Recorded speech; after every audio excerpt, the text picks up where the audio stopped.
மிதுன ராசி அன்பர்களே, 2025ஆம் ஆண்டு சனிப்பெயர்ச்சி அப்படிங்கிறது உங்களுக்கு ஒரு நல்ல யோகமாகவே அமையும். 10ஆம் இடத்தில் சனி அப்படின்றது பயப்பட வேண்டிய அவசியம் இருக்காது. ஏன்னா சனி பகவான் 10ஆம் இடத்தில் தொழில் ஸ்தானத்தில் வரும்போது நமக்கு புதிய தொழில்களை கற்பதிலும், அப்புறம் உங்களுக்கு குரு பயிற்சிக்கு அப்புறம் ஜென்மகுரு உங்களுக்கு இன்னும் புதிய தொழில்களில் நல்ல ஒரு மேன்மையையும் தரக்கூடிய ஒரு வருட காலமாக இருக்கும். மிதுன ராசிக்கு 2025 சனிப்பெயர்ச்சி அப்படின்றது ஒரு நல்ல ஒரு ஸ்தானத்தையே உங்களுக்கு கொடுக்கும். ஏன்னா 12ஆம் இடம் ரிஷபத்தை சனி பகவான் பார்க்கிறார், 12ஆம் இடத்தையும் பார்க்குறாரு. ஸோ உங்களுக்கு தொழில் ஸ்தானத்துலேயும் நல்ல ஒரு உயர்வை கொடுப்பாரு. 12ஆம் இடத்தையும் பார்க்குறாரு.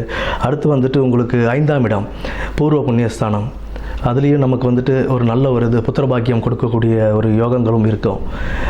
குரு பயிற்சிக்கு அப்புறம் உங்களுக்கு நல்ல ஒரு தெளிவும் பிறக்கும்.